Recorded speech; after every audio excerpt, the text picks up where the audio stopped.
cantonal government building on fire, and then basically they moved to the municipal government, and they also burned a part of it down. It happened in the same way in Sarajevo and Mostar and Zenica. After the Dayton Peace Agreement, this country was divided into two entities, one of them being Republika Srpska, where majority of the population are Serbs, and the other part is a Federation of Bosnia and Herzegovina, which also means Federation of Bošnjaka i Hrvata, Bosniaks and Croats. And after that, the federation has gone through some restructuring, so we now in the federation have 10 cantons, plus so we have two entities, one of the entities has 10 cantons, so we've been like ethnicized, which is a very, very important thing. And for the first time with the plenums, with the protests and everything, we have a class dimension, and for the first time we are no longer ethnos in the sense that our ethnicity is important, but we are a political nation, political people, and we all share the same, let's say, destiny in the country in the sense that we have some class belonging that's more important than our ethnicity. Bosnia and Herzegovina had really good industry before the war. We were one of the poorest Yugoslav republics, but nonetheless we were industrialized. To što se sad dešava u fabrici, znači plod je kriminalne privatizacije koja je počela znači kasnih 90-ih. Počele su znači kasniti plate, proizvodnja se gasila i znači to je početak zla ovoga. We are not just massively underemployed population, we are also massively in debt. These kind of structural injustices that were built into not just the Peace Agreement but also Washington Peace Agreement that was then incorporated, and the creation of the Federation, and then the creation of this unwieldy bureaucracy meant that this system could not be sustained for a long time unless you were taking huge loans. Now we are back not to square one, but our industries and our companies have been sold to private owners, which basically do nothing except fire people. El segundo de los adversarios de la selección argentina será Irán, aquello que era casi más románticamente Persia, el Shah de Persia, Faradiva, todo aquel glamour que en una época proyectaba Irán hacia el resto del mundo.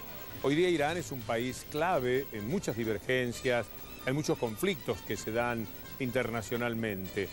Consiguió liberarse de lo que llamamos el imperio norteamericano, y eso por supuesto no es gratis para nadie, y es una nación que controversialmente está involucrada en más de un problema político. Bueno, de Irán nosotros queremos hablarles también a nuestra manera en Bajada de Línea. Es una de las civilizaciones más antiguas del mundo y definitivamente una civilización que ha marcado el Medio Oriente. Cuando el Islam empezó a expandirse en la batalla de la Qadisiyya en el siglo VII, Irán cayó, el imperio persa cayó y Irán abrazó el Islam. Pero 1906 es la fecha de la revolución constitucional y de hecho en el Medio Oriente Irán es el primer país que abraza la modernidad, se transforma en que tiene un gobierno constitucional. Y luego vemos en la década de los 50 el auge del nacionalismo, lo vamos a llamar así, tercermundista de Irán, con la llegada al poder de un primer ministro muy popular, Mohammad Mossadegh, que nacionalizó el petróleo. Contra Mossadegh, el CIA y los servicios británicos organizaron un golpe de Estado. Hoy se sabe, es oficial, que este golpe de Estado fue organizado por el CIA y la inteligencia británica, y llega al poder el Shah Reza Pahlavi.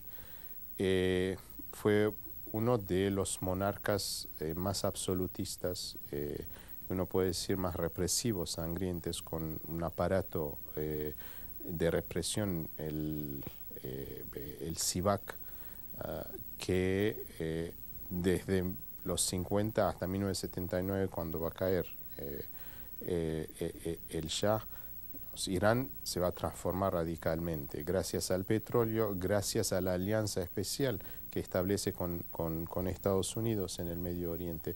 De hecho, se transforma en el gendarme de Estados Unidos en el Medio Oriente, un país que no era árabe, un país que no era miembro de la OTAN como Turquía, por lo tanto se le veía como un freno al panarabismo, a la expansión del panarabismo, y tenía el ejército más fuerte del Medio Oriente. Evidentemente la riqueza petrolera le da un crecimiento económico fenomenal en la década de los 70, y en 1963 intenta hacer lo que se llama la Revolución Blanca, un proceso de modernización forzada, lo cual, digamos, por un lado genera un proceso de urbanización desde el campo hacia, y las consecuencias del proceso de urbanización. Por otro lado, genera mucho malestar en el clero chiita, y ahí aparece la figura del Ayatollah Khomeini. El retrato del Ayatollah Khomeini llevando el traje de clérigo, después de vivir en el exilio durante 15 años, iba a volver a su país, Irán, para dirigir la revolución popular y establecer el gobierno del pueblo. La institucionalización de la revolución fue la interacción, por un lado, del chiismo militante, del pensamiento religioso chiita dominante, por otro lado, sin embargo, el nacionalismo persa, el nacionalismo iraní, una suerte de consenso general y con un fuerte sentido de justicia social. Evidentemente esta revolución tuvo muchas pretensiones, tuvo la pretensión de expandirse no solamente en Medio Oriente, sino para el resto del mundo. Usó un lenguaje muy tercermundista, de los descamisados, etc. Sin embargo, el gran freno fue la guerra contra Irak. 8 años, esa guerra sangró en Medio Oriente, los dos países.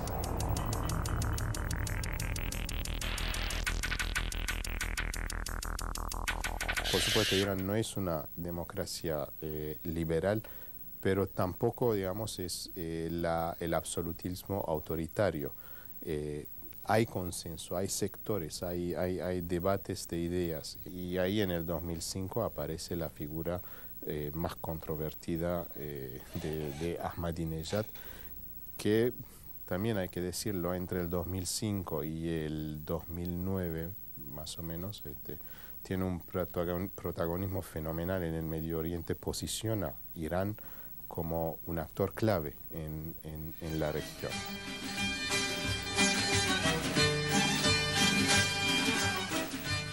Es algo que pasa en todas las revoluciones, digamos. Llega un momento en que la revolución tiene que institucionalizarse, llega un momento en que la aspiración de los ciudadanos no pasa por los triunfos, los discursos, etcétera, el momento heroico, si quieren, de la revolución, y el mejoramiento de las condiciones de vida toma prioridad para todos. Cuando hablamos de democratización, fundamentalmente son la ampliación de las libertades y el mejoramiento de las condiciones de vida, del bienestar. No estamos hablando necesariamente de la imposición de un solo modelo. Ahora, eso no va a ser una democracia liberal, probablemente no va a ser una democracia liberal, pero no sé si tiene que ser una democracia liberal. El Campeonato del Mundo, tan convocante para todo el periodismo internacional, y nosotros que seguimos hablando de los rivales de la selección argentina. Llega el tercero de este grupo y es Nigeria, uno de los países más habitados y más importante del África. Esa África que siempre vivió el colonialismo europeo, que la condicionó, que dibujó el mapa tal como se le antojó, que tiene una potencialidad económica formidable, pero que todavía no puede plasmar en la realidad de la vida de cada nigeriano. De esa Nigeria hablamos en Bajada de Línea. La conformación actual del continente africano es una conformación de estados que fueron instalados artificialmente, si se quiere, por parte de las potencias coloniales cuando hicieron la repartición del territorio varios siglos atrás. Hoy lo que encontramos es un norte que tiene características religiosas relacionadas con el mundo musulmán y un sur que tiene algunas presencias de creencias cristianas, otras animistas, y en esa situación se enmarca Nigeria, que forma parte de lo que es el occidente de África, en donde hay un norte con una población predominantemente musulmana y un sur cristiano animista. Más de 200 tribus con distintas lenguas, en donde hay un idioma oficial que es el inglés, derivado de la potencia colonial que era Gran Bretaña. Históricamente, Nigeria ha sido un actor clave en el continente africano. Hoy esa relevancia está dada fundamentalmente por el proceso de crecimiento económico que ha asignado a la nación en los últimos 10 años con tasas de crecimiento de entre el 6 y el 7%. Esto hace que la última estimación oficial del gobierno nigeriano dé como resultado que la economía nigeriana haya pasado a la economía de Sudáfrica como primer economía del continente, con un Producto Bruto Interno de 500.000 millones de dólares. Y en el caso de Nigeria, el sector petrolero es tal vez la punta de lanza del crecimiento. Es un miembro del OPEP y dentro de los productores es el número 13, detrás de Arabia Saudita, de Irak, de Kuwait.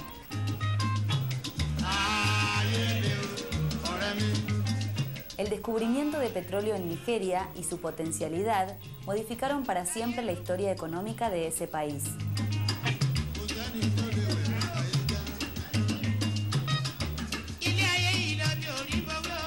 La señal Hispan TV realizó un documental sobre esta problemática llamado El Delta del Níger. Hoy, en Bajada de Línea, presentamos un fragmento.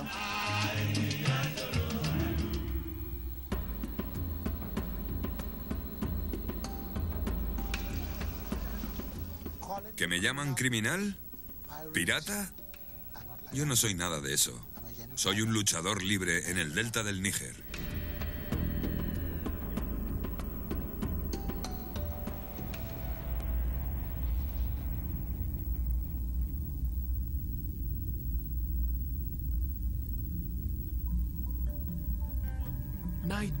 Nigeria. 150 millones de habitantes, más de 500 campos petrolíferos, 7.000 kilómetros de oleoductos y unos beneficios de más de 50.000 millones de euros anuales. Esta riqueza viene del subsuelo y se concentra en la región del delta del Níger. Todo empezó en 1956 con el descubrimiento del primer campo petrolífero. Los nigerianos creían que sus sueños se harían realidad. Pero a día de hoy viven una pesadilla. El petróleo extraído por las grandes compañías se ha convertido en un sinónimo de desesperación, pobreza y guerra. Alagoa Morris ha estado documentando durante los últimos 10 años las violaciones cometidas por las compañías petrolíferas y por el Estado de Nigeria.